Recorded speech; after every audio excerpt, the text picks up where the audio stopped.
নিরাপত্তা ভেঙে ভেতরে প্রবেশ করে বিক্ষুব্ধ জনতা। মূল গেট ছাড়াও আশপাশের দেয়াল ভেঙে ও টপকে চলে যায় নারী পুরুষ সবাই। হাজার হাজার মানুষের ভিড়ে নিরাপত্তা দূরে থাক বিজেপির নেতা শুভেন্দু অধিকারীর বাসভবন চেনা দেয়। এ সময় মালামাল লুট করে নিয়ে যায় বিক্ষুব্ধ জনতা। কেউ অসৎ উদ্দেশ্যে, কেউ বা ক্ষোভ ঝাড়েন মালামাল নিয়ে। হামলার অভিযোগ তুলেছেন পশ্চিমবঙ্গ বিজেপির নেতা শুভেন্দু অধিকারী। স্থানীয় সময় রাত 8:30 নাগাদ পুরুলিয়া থেকে পশ্চিম মেদিনীপুর দিকে ফেরার পথে হামলা চালানো হয় বলে দাবি রয়েছে তার। বিক্ষোভ সমালোচনার মুখে পদত্যাগ করলেন পশ্চিমবঙ্গ রাজ্য বিজেপি নেতা শুভেন্দু অধিকারী। দেশটির জেনজি কিশোর তরুণের ডাকে সরকার বিরোধী আন্দোলনে উত্তাল বিভিন্ন শহর। ভাঙচুর, অগ্নিসংযোগের ঘটনা ঘটেছে শুভেন্দু অধিকারীর বাসভবনে। রাষ্ট্রপতি দ্রৌপদী মুর্মুর কাছে পদত্যাগপত্র জমা দিয়েছেন শুভেন্দু অধিকারী। দিল্লির রাষ্ট্রপতি ভবনে পদত্যাগপত্র জমা দেন। তাই শুভেন্দু অধিকারী রেখাপত্র এদেরকে নিতে হবে। হিন্দুদের এইভাবে বাঁচানো যায় না দাদা। আমাদের গরু যদি না বিক্রি হয় আমরা কিভাবে দেবো? খবর নাই, আমি গরু হেঁটে হেঁটে নিয়ে যাবো। না তো গলায় দড়ি দিতে বলো, আর না হলে বিশান্ত বলো। শুভেন্দু অধিকারী এসে তুই গদিতে বসে আছিস, তুই কি করছিস? তাহলে 14 বছরের জন্য কি শুধু তোমাদের বোমাটা?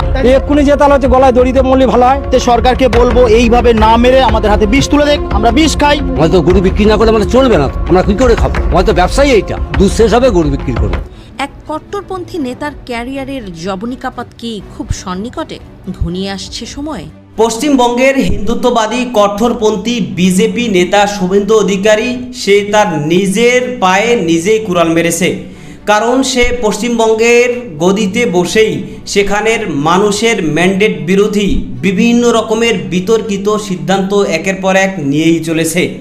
সে সেখানের মুসলমানদের আজান নামাজ নিষিদ্ধ করে, তাদের ঘর বাড়ি ভাঙচুর করে, মুসলমানদের গরু কোরবানি নিষিদ্ধ করে, এমনকি গরু কেনা বেচাও নিষিদ্ধ করেছে। যার কারণে কিন্তু মুসলমানদের পাশাপাশি হিন্দু ব্যবসায়ীদের মধ্যেও হাহাকার শুরু হয়েছে। যেই কারণে কিন্তু পশ্চিমবঙ্গের বিক্ষুব্ধ জনতার হাতে এবার ধোলাই খেয়েছে সেই বিজেপি কট্টরপন্থী নেতা শুভেন্দু অধিকারী, এবং তোপের মুখে পড়ে এবার তার নিজের গদিকেও সে হারিয়ে ফেলেছে। দর্শক, এ বিষয়ের কিছু অংশ ভিডিও শুরুতে শিরোনামে আপনারা দেখেছেন, বিস্তারিত দেখবেন পুরো ভিডিও জুড়ে। এ বিষয়গুলো দেখার পূর্বে আপনাদের একটা অনুরোধ করব, যারা আমাদের চ্যানেলে নতুন আসছেন চ্যানেলটি সাবস্ক্রাইব করে অল ক্লিক করে বেল আইকনটি চালু করে দিবেন। দর্শক, চলুন আমরা দেখব যে এবার বিক্ষুব্ধ জনতার হাতে যে পশ্চিমবঙ্গে ধোলাই খেয়েছে শুভেন্দু অধিকারী এবং তোপের মুখে পড়ে সে তার গদিকেও হারিয়ে ফেলেছে, সেটা আমরা দেখব। সেটা দেখার পূর্বে চলুন প্রথমে আমরা একটু দেখে আসি যে সেখানকার বিক্ষুব্ধ জনতার যে হাহাকার, তাদের আর্তনাদ। প্রথমে আমরা কিছু অংশ দেখে এরপরে বিষয়টা দেখব। ধৈর্য ধরে একটা লাইক দিয়ে ভিডিওটি শেষ পর্যন্ত দেখতে থাকুন এবং আপনার মতামত কমেন্টে লিখতে থাকুন। সুসাইড করবে বলছে, তাই শুভেন্দু অধিকারী রেখাপত্র এদেরকে নিতে হবে। হিন্দুদের এইভাবে বাঁচানো যায় না দাদা। আমাদের গরু যদি না বিক্রি হয় আমরা কিভাবে দেবো? খবর নাই, আমি গরু হেঁটে হেঁটে নিয়ে যাবো। শুভেন্দুর কারণেই আত্মহত্যা করতে চাইছে পশ্চিমবঙ্গের হিন্দু গরুর খামারিরা। ক্ষমতায় বসেই কোরবানির ঈদ পণ্ড করতে শুভেন্দু যে নতুন আইন প্রণয়ন করেছে, তার ফলে এবার তার বিরুদ্ধে ফুঁসে উঠেছেন সেই হিন্দুরাই, যাদের হিন্দুত্ববাদ নিয়ে তিনি অহংকার করেন। আসন্ন কোরবানির ঈদকে নিশানা করে গবাদি পশু জবাইয়ের উপর নজিরবিহীন প্রশাসনিক কড়াকড়ি ও আইনি খড়গ নামিয়ে এনেছে পশ্চিমবঙ্গের বিজেপি সরকার। নতুন নির্দেশিকা অনুযায়ী 14 বছরের বেশি বয়সী বা স্থায়ীভাবে অক্ষম না হলে এবং পৌরসভা ও পশু চিকিৎসকের জটিল শংসাপত্র ছাড়া কোনো গরুই জবাই করা যাবে না। মুসলমানদের ধর্মীয় উৎসবকে কোণঠাসা করার এই হীন রাজনৈতিক চাল খোদ শুভেন্দুর জন্য আজ বুমেরাং হয়ে দাঁড়িয়েছে। এই আইনি আতঙ্কে মুর্শিদাবাদের ডোমকহল সহ গোটা রাজ্যের পশুর হাটগুলো সম্পূর্ণ ক্রেতা শূন্য। আর এর সবচেয়ে বড় শিকার হচ্ছেন সেই প্রান্তিক হিন্দু খামারিরা, যাদের ভোটের উপর ভর করে শুভেন্দুর এই ক্ষমতার আস্ফালন। সারা বছর ব্যাংক বা মহাজনের ঋণ নিয়ে কোরবানির মৌসুমে বিক্রির আশায় গবাদি পশু লালন পালন করেন লক্ষ লক্ষ অমুসলিম চাষি। এই আয়েই চলে তাদের সংসার, সন্তানদের পড়ালেখা কিংবা মেয়ের বিয়ে। আজ হাটগুলো বন্ধ থাকায় ঋণের দায়ে মহাবিপাকে তারা প্রকাশ্যে বিষ খেয়ে আত্মহত্যার হুমকি দিচ্ছেন। ক্ষুব্ধ হিন্দু খামারিদের হাহাকার আজ আকাশ ছোঁয়া। তারা বলছেন, আমাদের গরুগুলো সনাতন ভাই বোনদের ফ্রি দিয়ে আসো, তারা গোমাতার পূজা করুক, আমাদের খাওয়ানোর সামর্থ্য নেই, নয়তো প্রধানমন্ত্রী মোদীকেই সব গরু কিনে নিতে হবে। কিনতেও পারবেন না, আর কিনলেও তার সার্টিফিকেট লাগবে। গরুর বার্থ সার্টিফিকেট খোঁজার মতো অতিরঞ্জিত ও হাস্যকর আইনি ফাঁদ তৈরি করে প্রশাসন সাধারণ কৃষককে আজ চরম অর্থনৈতিক দেউলিয়াপনার মুখেই ঠেলে দিচ্ছেন বলে মনে করছেন বিশ্লেষকরা। আন্তর্জাতিক বাজারে গরুর মাংস বা মহিষের মাংস রপ্তানিতে ভারত বিশ্বের শীর্ষ 3-এর একটি দেশ, যেখান থেকে মোদী সরকার বছরে প্রায় $4 বিলিয়ন বিপুল রাজস্ব আয় করে। উত্তরপ্রদেশ বা মহারাষ্ট্রের বড় বড় কর্পোরেট কসাইগুলো যখন বিদেশে মাংস বিক্রি করে হাজার হাজার কোটি টাকা মুনাফা লুটছে, তখন দেশের ভেতরে সাম্প্রদায়িক রাজনীতির জাতাকলে পিষ্ট হয়ে পথে বসছেন সাধারণ হিন্দু ও মুসলিম খামারিরা। মুসলমানদের উপর উগ্র হিন্দুত্ববাদের দম্ভ দেখাতে গিয়ে মুখ্যমন্ত্রী শুভেন্দু আজ বাংলার প্রান্তিক হিন্দুদের পেটে যে নির্মম লাথি মেরেছেন, তা এক ভয়ঙ্কর ও অমার্জনীয় রাজনৈতিক দেউলিয়াপনারই চূড়ান্ত রূপ বলে মনে করছেন পর্যবেক্ষকরা। ঈদের ঠিক আগ মুহূর্তে পশ্চিমবঙ্গে গরুর মাংস কেনা বেচা এবং জবাইয়ের ওপর এক ধরনের অলিখিত নিষেধাজ্ঞা নেমে এসেছে। তবে এই সিদ্ধান্ত পাল্টা আঘাত এনেছে হিন্দু খামারিদের ঘরে, যা নিয়ে বিপাকে পড়েছেন সদ্য ক্ষমতার মসনদে বসা বিজেপি নেতা শুভেন্দু অধিকারী। বিস্তারিত জানাচ্ছেন তৌফিকুল আশিক। 14 বছরের নিচে কোনো গরু কেউ বিক্রয় করতে পারবে না এবং কেউ কিনতেও পারবে না। গোমাতাকে পারা যাবে না, তাহলে বিহারে তো ফ্রি গরু দিতে পারতো মোদি। গরু মোদিকে দিয়ে দেবো, গরু নিলে কামো তুই। অনুমতি ছাড়া রাজ্যে কোনো গরু বা মহিষ জবাই করা যাবে না, এক বিবৃতিতে এমনটাই জানিয়েছে পশ্চিমবঙ্গের শুভেন্দু সরকার। শুধু তাই নয়, জবাই করতে হলে সেই গবাদি পশুর বয়স হতে হবে কমপক্ষে 14 বছর। এই আইন বাস্তবায়নে অতি উৎসাহী হয়ে রাস্তায় নেমে পড়েছেন বিজেপির নবনির্বাচিত বিধায়করা। উত্তর 24 পরগনার হিঙ্গলগঞ্জে খোদ বিজেপি এমএলএ রেখাপাত্র গবাদি পশুবাহী গাড়ি আটকে গরুর বার্থ সার্টিফিকেট বা জন্মসনদ দাবি করছেন, যা নিয়ে তীব্র কটাক্ষ করেছে তৃণমূল কংগ্রেস সহ বিরোধী দলগুলো। তবে এই আইনি কড়াকড়ির জবাবে এক নজিরবিহীন ও নীরব কৌশল বেছে নিয়েছেন পশ্চিমবঙ্গের মুসলিমরা। কলকাতার ঐতিহ্যবাহী নাকোদা মসজিদের ইমাম মাওলানা মোহাম্মদ শফিক কাশেমির আহ্বানে শুধু কোরবানি নয়, গরুর মাংস খাওয়া বন্ধ করে দিয়েছেন মুসলিমরা। আর ঈদের আগে এভাবে গরু কেনা সম্পূর্ণ বন্ধ করে দেয়ায় তৈরি হয়েছে এক বিপরীতমুখী সংকট। না গাছ কেনা নেই, ভয় কিনছে না কেউ, মদ খেয়ে গরু কিনতে হবে, মদ খেয়ে।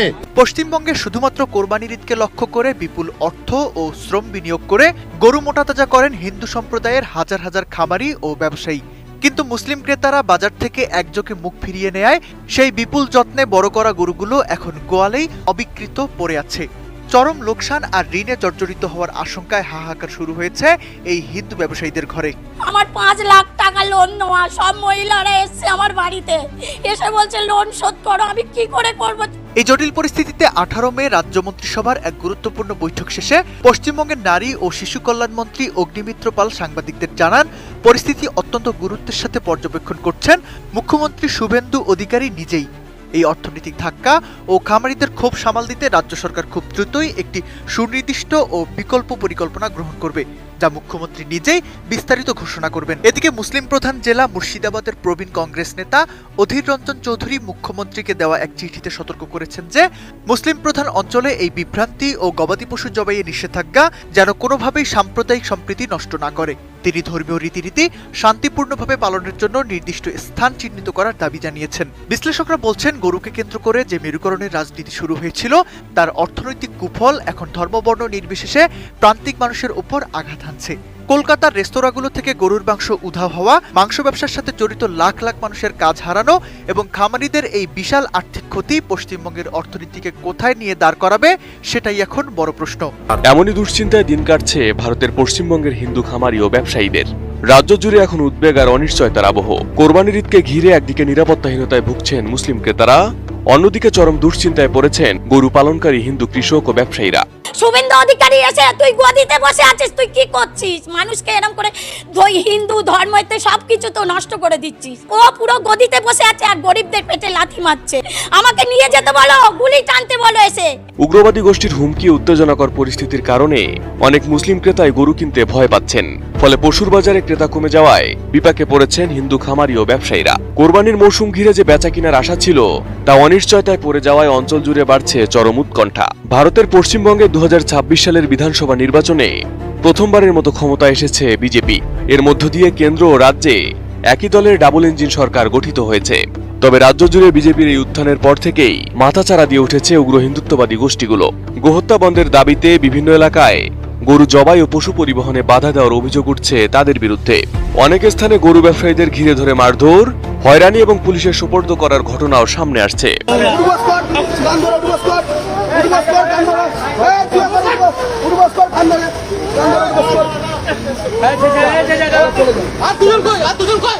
এমন পরিস্থিতিতে মুসলিমদের অন্যতম ধর্মীয় উৎসব ঈদুল আজহাকে ঘিরে পশ্চিমবঙ্গের অনেক এলাকাতেই এখনো কোরবানির পশু কেনায় অনাগ্রহ দেখা যাচ্ছে।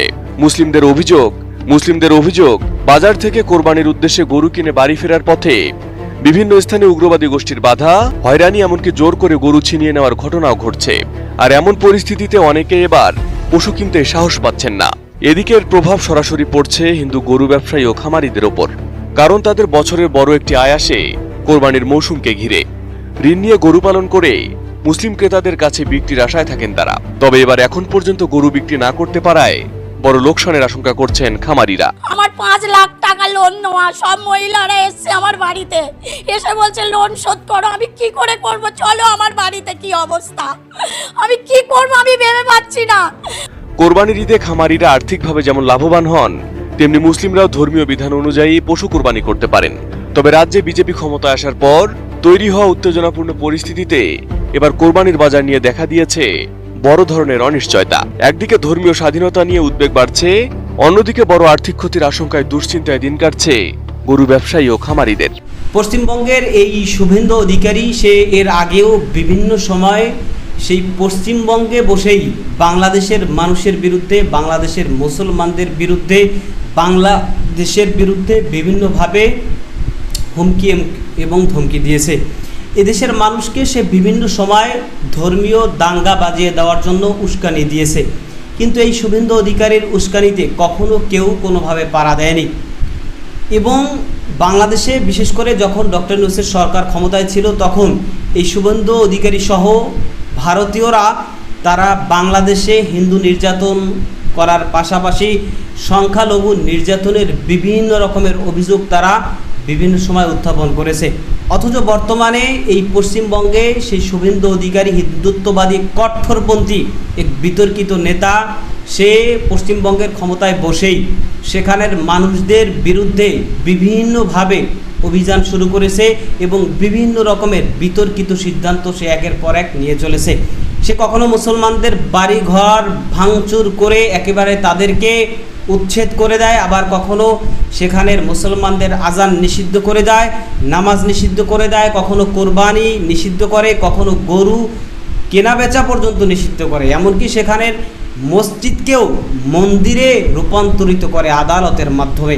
তাহলে বুঝেন যে পৃথিবীর ইতিহাসে সবথেকে বেশি সংখ্যালঘু এবং মুসলিম নির্যাতন ভারতের মাটিতেই হয় এবং এটার প্রমাণ এই ভারতীয়রা এবং এই কঠোরপন্থী বিজেপির নেতারা, হিন্দুত্ববাদী নেতারা তারা নিজেরাই প্রমাণ দিয়েছে। অথচ চোরের মায়ের বড় গলা, কথায় বলে না যে চোরের মনে পুলিশ পুলিশ, সেই অবস্থা হয়েছে এই বিজেপির হিন্দুত্ববাদী কঠোরপন্থী নেতা শুভেন্দু অধিকারী এবং বিজেপির নেতৃবৃন্দর। কারণ তারা তাদের নিজেদের দেশে সংখ্যালঘুদেরকে নিরাপদ দেয় না, নিজেদের দেশের সংখ্যালঘুদের উপর বিভিন্ন সময় বিভিন্নভাবে নির্যাতন করে, টর্চার করে, আবার তারা বাংলাদেশের দিকে আঙুল তোলে। অর্থাৎ যখন কেউ অন্যের দিকে আঙুল তোলে তখন নিজের দিকে 3-4টা আঙুল থাকে। তো সেই অবস্থা হয়েছে ওদের, ওরা নিজেরাই নির্যাতন করে, নিজেরাই সংখ্যালঘু নির্যাতন করে, ভাঙচুর করে ঘরবাড়ি, তাদেরকে উচ্ছেদ করে দেয়, আবার তারা বাংলাদেশের দিকে আঙুল তোলে। সুতরাং তাদের নিজেদের সংশোধন হওয়া উচিত। তারা নিজেরা যে অন্যায় অপকর্ম করছে, মুসলমানদের উপর, সংখ্যালঘুদের উপর যে নির্যাতন নিপীড়ন চালাচ্ছে, সেগুলোকে অচিরেই তাদের বন্ধ করা সময়ের দাবি হয়ে দাঁড়িয়েছে। আপনি এই বিষয়ে একমত পোষণ করেন কিনা সেটা কমেন্ট সেকশনে জানাবেন। ভালো থাকবেন, সুস্থ থাকবেন, দেখা হবে নতুন কোনো ভিডিওতে, কথা হবে নতুন কোনো বিষয়। আজকে পর্যন্তই, আসসালামু আলাইকুম রহমতুল্লাহ।